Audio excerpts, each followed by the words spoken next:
Welcome to the Barbershop. I'm your host, Matt Horner, and I'm with my buddy, Walker York. How you doing? Doing good, Matt. Thanks for having me on the podcast, man. I'm excited. Oh, I'm glad you're here. We had a crazy weekend, both of us. We had something fun. Yeah. We both had baby showers to go to because we're going to have babies really soon. Ooh, let me correct you on that, Matt. We both had baby showers. Yeah. But we both didn't have baby showers to go to. Yeah. No, I didn't go, but I had to come by afterwards. Okay. I got Put you, stuff together, I was going to say, I hope my wife doesn't hear that because she was wanting me to go and I didn't go. So I didn't go either. I took my kids to Chuck E. Cheese. Yeah, if you went, I would never hear the end of it. Yeah, I went. I sat there, had cake. No, I just Yeah. Open up all the gifts. Did all the games. Yeah. Yeah. Why don't men throw each other like you're going to be a dad camp out? I don't know. So baby showers, we get the stuff that we need, and so I appreciate them. I love them. But it's not really where I want to hang out. Right. Well, and I was thinking about that because, Michelle wanted me to go, and I was like, look, it's all planned by women, for women. To start asking, men to come along, it's just a little different. Now, if we started planning our own baby showers or, whatever you want to call them, that would be different. I think it'd be fine. And that's really what today's show is about, how men should have daddy showers. Daddy showers. That word right there kind of scares me, though, right there. Daddy showers. You might have to explain that one a little bit. Yeah, well, it's going to be designed by dudes to celebrate you being a daddy. And of course, you might, like me and you, both are already dads, but we're going to have more kids, and so we're having, but just celebrating the fun things of fatherhood. So it's kind of a camp out, a barbecue, a sporting event that guys go to, and then, and I'm not always like having to bring a gift, but, celebrate. Hey, man, you're got to be just like you have a bachelor party before a wedding. I think you should have a daddy shower. So the question is... We got to think of a better name, though. Right, yeah, a more manly name for sure. Yeah, So the question is it too late, though? Yeah. Because, we just had, the women's do the baby shower. We both had it this weekend. So moving forward, we still have like a little less than 2 months. You have 3 weeks? Yeah, 3 weeks. 3 weeks left. So is there still time for us? I'm at that point where, I look at my woman, I'm thinking any second now. I feel uncomfortable just being at this microphone. I'm going to get a text saying, hey. Yeah. Yeah. And it's always been like that for me, my wife. She just... The water breaks at middle of the night or or wherever. So we were at a hotel one night, and anyway, so it was never like planned. We've never had a C-section or a induced labor. Always pretty quick. Always been pretty quick. Yeah. My she is a trooper, man. Has those babies quick. She doesn't cuss me out. She did bite me once. They're grabbing your hand, they're squeezing it pretty hard, and you're thinking, okay, I can take a good, strong hand squeezing because she's not that strong. Right. And then she turns, and she's like grunting the baby out, and she just sticks my hand in her mouth like a stick and just chomps down. I rip my hand out. There's a newborn diaper, right there on the table for the baby about to come out. I just shove it back in her mouth and let her keep biting. Here, bite down on this. Like John Wayne needed to be there. Western, stick a stick in your mouth. And took the belt off, gave her some rawhide. And we're taking this leg off. Yeah. Anyway, it was funny. But that's the worst of the, having a baby for me. I got a bite mark. But a bite mark? Yeah. Yeah, and luckily that wasn't a foreshadowing because none of my kids have been biters. You ever been around kids that are biters? Oh my goodness, yes. You can't trust them. You can't. You never know when they're going to leash out. You're never gonna. And my cousin was a biter, and I remember being a little boy, and he chomped down on my arm. I remember holding my arm, tears whelping up, and my uncle came by, his dad, and. He's had an issue of this, and so he grabs the little boy's arm, and his name was Tyler, I remember, and he just bites him right back, and that little boy grabs his arm, and he just cried. The daddy bit the boy's arm, and I thought, you know what, the boy never bit me again. And I think that might work. It worked on him. I've heard it works with, if they bite you, bite them. Yeah. If the crime fits the punishment. Yeah. Is that how it goes? Yeah, an eye for an eye in some ways. That's good for a kid somewhat. Yeah. I saw a video this weekend of this little boy. Mm-hmm. His dad posted it, and he's getting ice cream, and and he says, "Hey, what'd you get your ice cream for today?" And he says, "I didn't bite none of my friends." And then he's like, "Yeah, that's right. Like the first day he hadn't bitten any friends in a long time. He got ice cream." Yeah. It's the little wins in life. It's the little wins. And the thing about becoming a father or being a father is the things that I want to give my son, I really can't give a newborn yet. Right. You know? And so, I can't wait. My nephew, he had a birthday too this weekend, and he got a really cool lever action 22. And it's just like, yeah, man, that's a gun right there. You know what I'm saying? Rifleman style. And we had Coke cans set up and shooting those Coke cans and things like that. So you dream of getting them in his fishing rod or getting her fishing rod and doing these things, pocket knives and things like that. Yeah. I mean, see, I can see that the daddy definitely takes over. This is my first son, my first boy. I can definitely see that the daddy kind of takes over as soon as he starts walking around, because that's whenever he can get up on the truck, and stand up in the passenger seat and ride around with you, a bit more, and run around the Ranger and start doing more stuff with dad, Yeah. Whereas before, it's not quite so much. He's still mama's little boy at that point. Now, me and you are going on a ship because you've been raising girls, and I've been raising boys.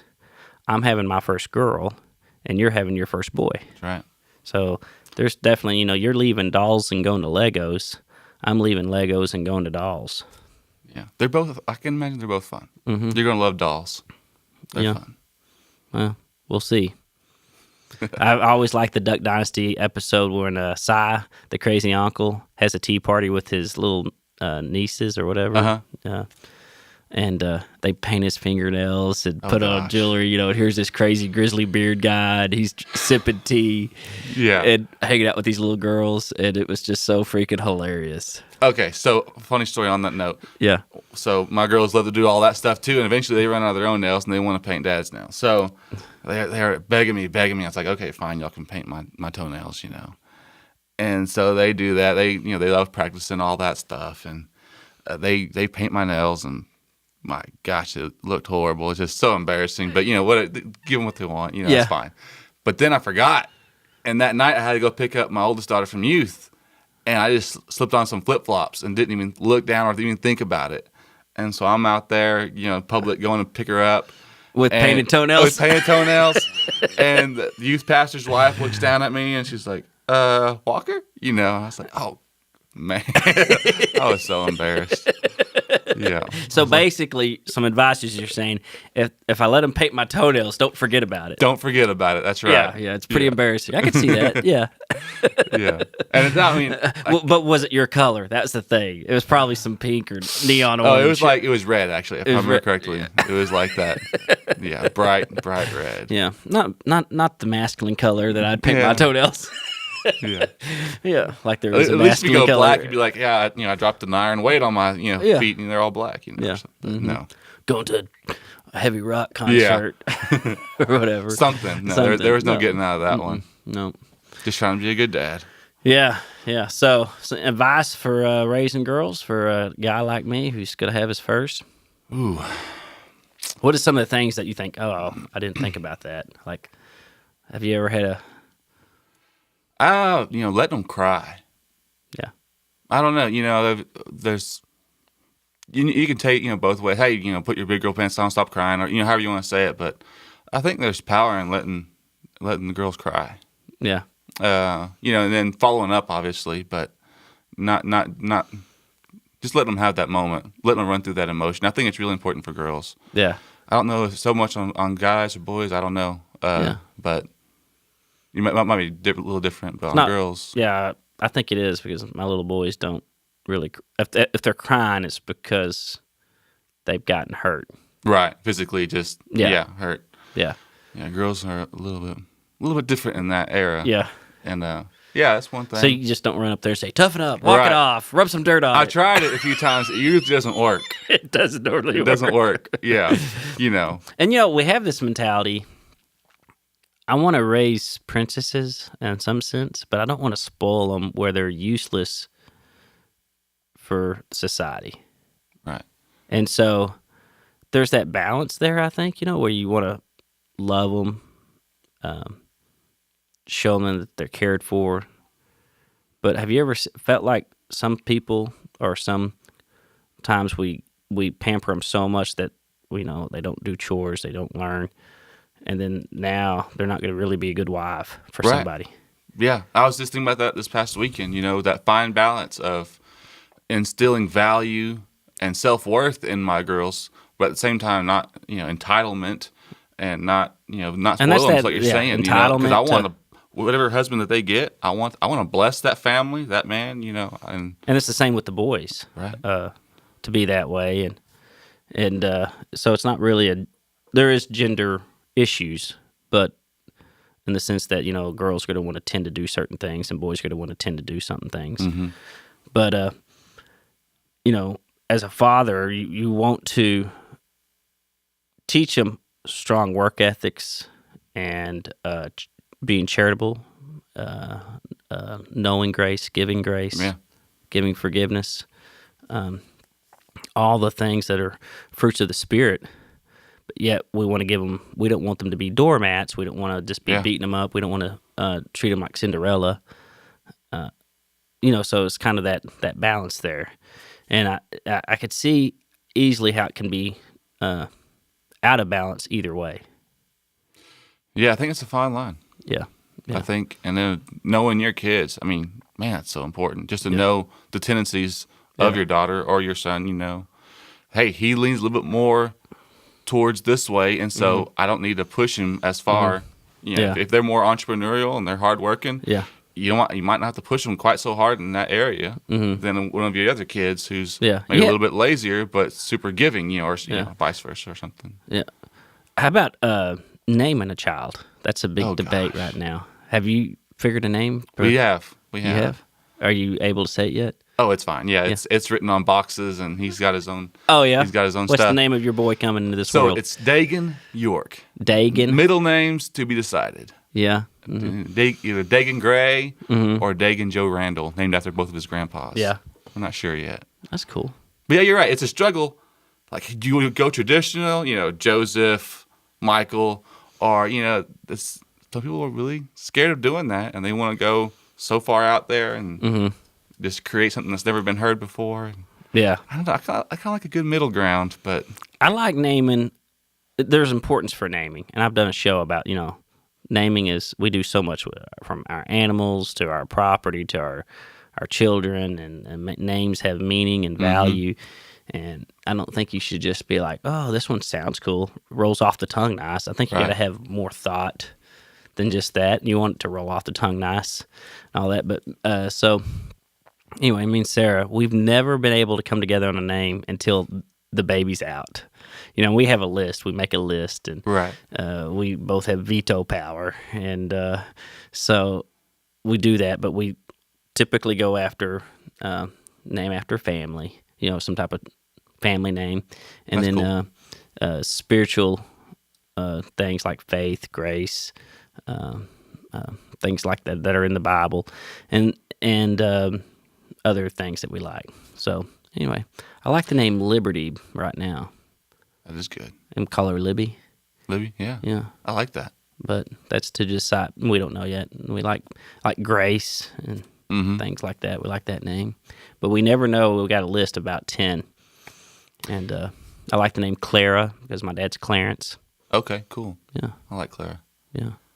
And one thing to talk about is, depending on what you have vision for your daughter, does that name sound like a CEO name? If you name your daughter, I'm not going to say any names in lieu of offending anybody, but something that's crazy out there. Can you imagine, them being the CEO of a company with that name?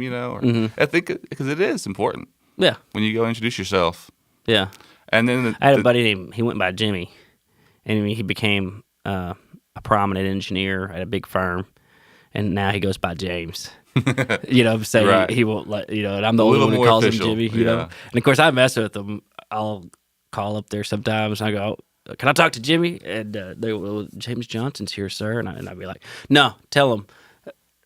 Tell him his buddy Jimmy, like I always mess with him and stuff. But because I knew him beforehand. And he probably doesn't appreciate it, but I do it anyway. Well, that's what good friends are for, right? Yeah.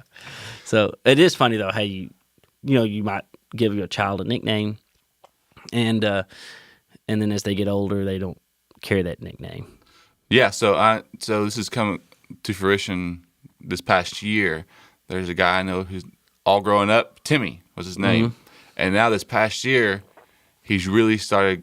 It's now Tim, and it's just that graduation, just so to speak, is that development is pretty neat. Yeah, he's really coming he's into his man. maturing and all that. It's no longer Timmy. It's Tim now. And yeah, I thought that was kind of neat. yeah. And it's funny. So that does change and stuff like that. But open up your bag. I got a little baby shower gift here. Yeah. So we both had. So I'll describe what's in it. So we got a blue puppy blanket teddy bear thing. Now, is this for me or is this for Dagan? It's for Dagan. Oh, man. Not your size. Yeah. Yeah. Yeah, I love it, man. It's not extra large. Yeah, it's extra small. Yeah. Oh, that's the tag. Yeah. It's from your wife to my wife. Yeah. But I slipped something in there. Yeah. Love it. All right. Moving on. We got a blanket. Dude, this blanket's legit. Yeah, my mom made that. It looked homemade. That's awesome. Yeah. She makes Dude, that's what she does during the week. It's little old lady. Colors. She makes baby blankets every week for people. Are you serious? Yeah. I love people like that. Yeah. That's awesome. And then She make this one too? no, we bought that one. It's nice. Yeah. Not quite as nice as the little homemade cowboy one, though, western but belt, kind of a cowboy theme baby blanket. That's cool. And there should be something in there if it didn't fall out. Ooh, now we're talking. And the gift, the Swiss Army knife, camping knife. Dude. That's I was thinking, you get baby forks and spoons, and I needed to get you a baby fork and spoon, so I got him a Swiss Army camping knife. He's gonna love that. Yeah. I remember my first Swiss Army knife. Yeah. This one doesn't have the tweezers and everything. Yeah, I was gonna say they pull out on the end. Yeah. Where do you even get Swiss Army knives anymore? I don't know. I remember growing up, I always had one. I found that one in my camping box. I had That's a bunch of them. That's cool. But dads, I was going to say that's what we think about is we think differently as gift givings, and moms think the baby's gonna be cold. We need to get diapers or blankets or practical things, and dads are like, does he have a rope? Or does he... Right.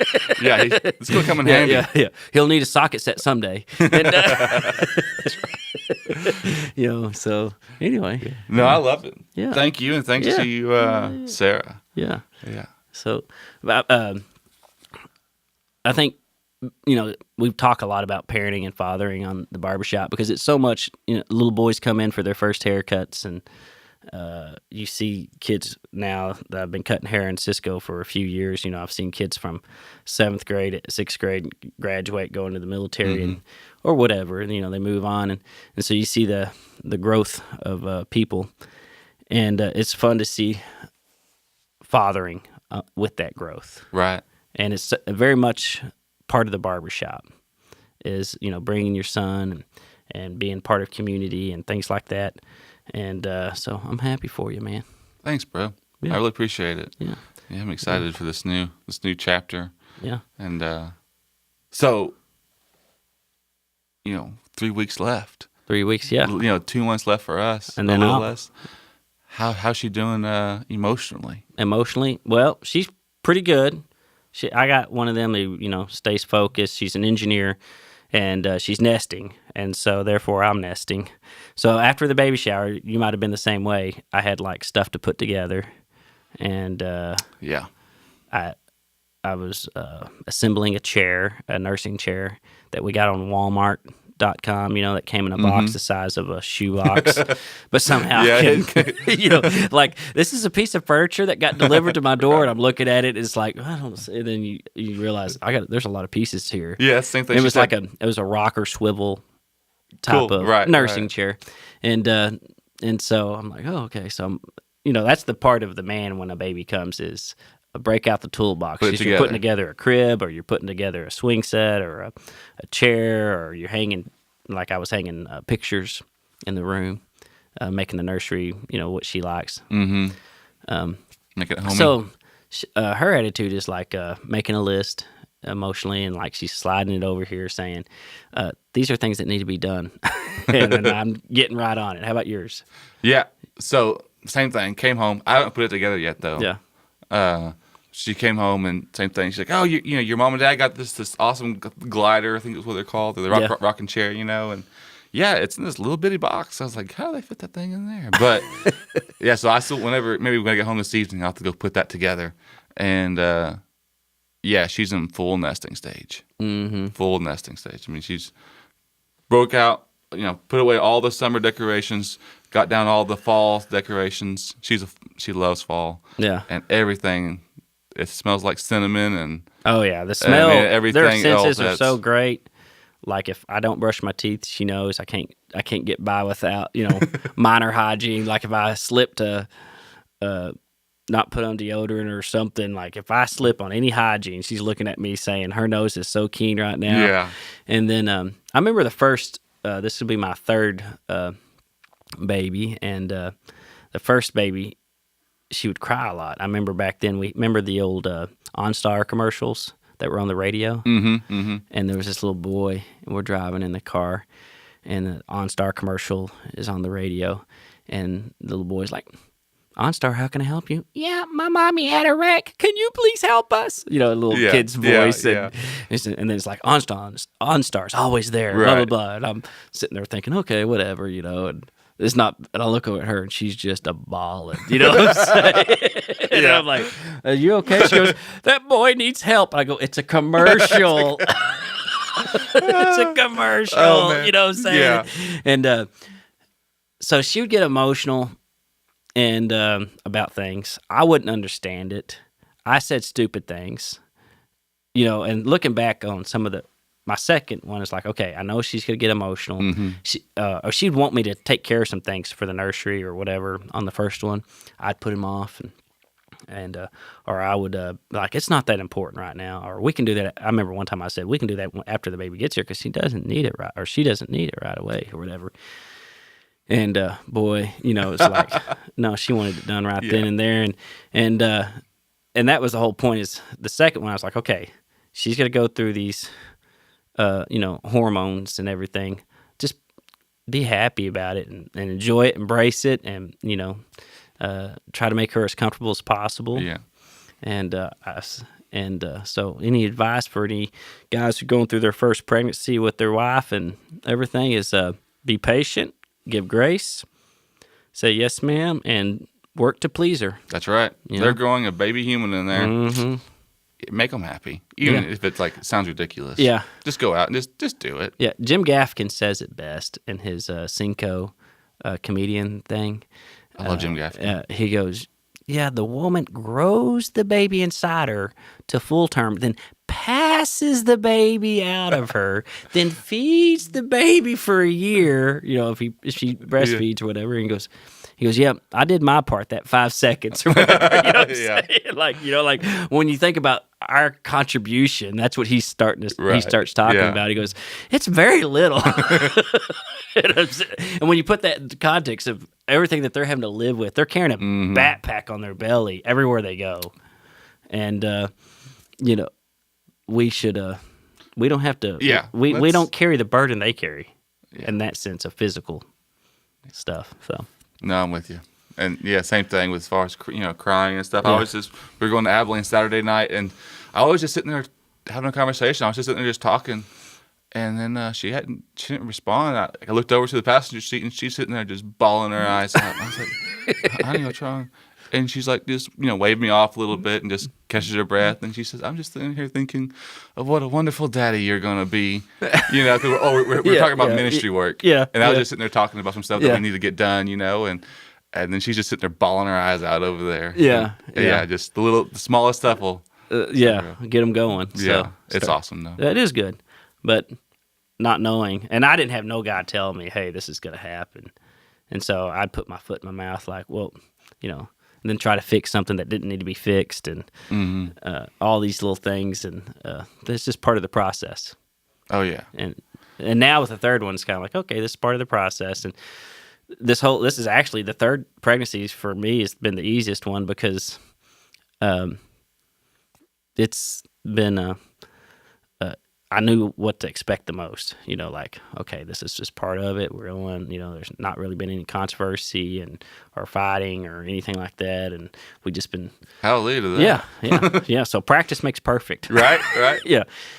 But then I guess, and then some of the worst ones, and this is a sad point. The barbershop doesn't always need to be about sad stuff, not that, but we've had some miscarriages, and that was really tough. And for men and their spouses husband and wives going through miscarriages, that's really sad and really tough. And we've had emergency surgeries and things like that makes things really sad. And I just want to tell anybody who ever gone through that or living through that, their spouse can have a lot of sadness with that, and there's just a lot of, you need to just have some understanding and appreciation. And I think it really affects women more, but it affects both. It affected me a lot, especially with today's technology. We see the baby inside the womb so clearly. You see fingernails, you hear the heartbeat. You can, with 3D sonogram, you can see so much. So there's a knowing that is a human in there. And when the good Lord chooses not to bring that into this world, having to come to grips with grief and things like that is really tough. Yeah. So find mentors if y'all a marriage can struggle through that. And I would encourage anybody who's struggling like that to find mentors, older people that have been there, done that, got through that, to help marriages through that, because that's not easy when babies don't get to come into this world. Yeah. So. And we had some miscarriages too, and I know you knew that, and I failed horribly, especially on our first one. It wasn't a miscarriage. It was a tubal pregnancy. Yeah, that's what same thing, basically. But it was a tubal pregnancy, and dude, I failed miserably with it. Because I processed that differently, than she did, and I wasn't the support system that she needed. Or I was the support system that she needed, but I didn't provide it. Yeah, not nearly as well as I did later on, and it was just so much better. Yeah, same thing. If you're going through it, man. The first time, and it was funny. A year and a week ago, I was sitting in the hospital. My wife had a tubal pregnancy. They rushed her into the emergency room. She was bleeding severely. We didn't know what was going on, and we lost the baby. And now here I am a year and a week later, and I'm about to have a baby come to this world, and we're past 36 weeks, so now it's full term and viable. And it's funny, like behind every gray cloud, there can be some sunshine later, and life is part of that. And I praise God for the good and the bad. And we grew close. It was sad, and that same week we lost the baby, and my wife was in the hospital. My dog ran out in front of the car and got hit. It was just this tragic week, like anything bad could happen. Mm-hmm. And it was just really a time of sadness. And it's tough for husbands to process that too, and we can get angry, we can get mad. And I thank God to have good role models and friends around me to encourage me. Yeah. Send me gifts and bring food to the house. So if you know somebody going through that, it's tough. And sometimes ladies, after losing a baby, the last thing they want to do is get out of bed and cook dinner. Yeah. So bringing dinner over to somebody's house that just lost a baby, that can be some of the best kindness you can do. So if you think of somebody who's gone through something like that and you can show some type of kindness and grace, I'd encourage that. Yeah, definitely. So. And husbands, be patient. Mm-hmm. Every woman, it'll take longer for some and shorter for others. And yep. I was just talking to a friend, and I think his was about 9-10 months later that she finally became herself again. Yeah. And you might think that's too long. Well, it's not. That's just the time that she needed. And so, husbands, extend grace and be patient and love them through it. Yeah. Yeah. Just as Christ loved the church. That's how we are to love our spouse. That's right. And so, anyway, but with all that, there's always, God brings something good, something out of ashes and stuff like that. And so I'm excited about the things that are coming in my life. I'm going to be experiencing having to put little girls in dress and Right. ponytail and ruffly socks and. The diaper stage is definitely safer. Yeah. I've changed a few little boys in my life, and it can be kind of dangerous. Yeah, they'll pee right in your face. Right, man. yeah. Girls are a lot safer in that sense. Yeah. So with that, you wrote a cool song, Dude, I did. and I thought it'd be fun for you to play it real quick, and we can end out with that. So cool. Yeah. So this is for daddies out there.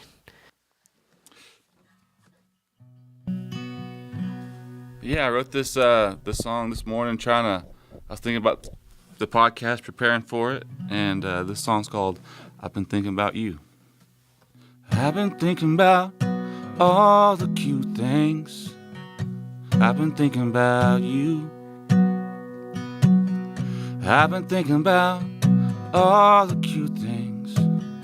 I've been thinking about you. Those little toes squirming all around, those little noises too, those big blue eyes looking up at me. Oh, I've been thinking about you. I've been thinking about you. I've been thinking about you. All the things that we're gonna do. Oh, I've been thinking about you. I've been thinking about all the crazy things that you're gonna do. I've been thinking about all the crazy things. I've been thinking about you. All the tools that you're gonna lose for me. All the windows broken too. The first day you drive out on the road. I've been thinking about you. I've been thinking about you. I've been thinking about you. All the things that we're gonna do. Oh, I've been thinking about you. I've been thinking about all the great things you're gonna do. I've been thinking about you. I've been thinking about all the great things. I've been thinking about you. I pray you are a godly man. You stand for what's right and true. I can't wait to see you fly. I've been thinking about you. I've been thinking about you. All right. Thanks, Walker. Hey, thanks, Matt, for having me on.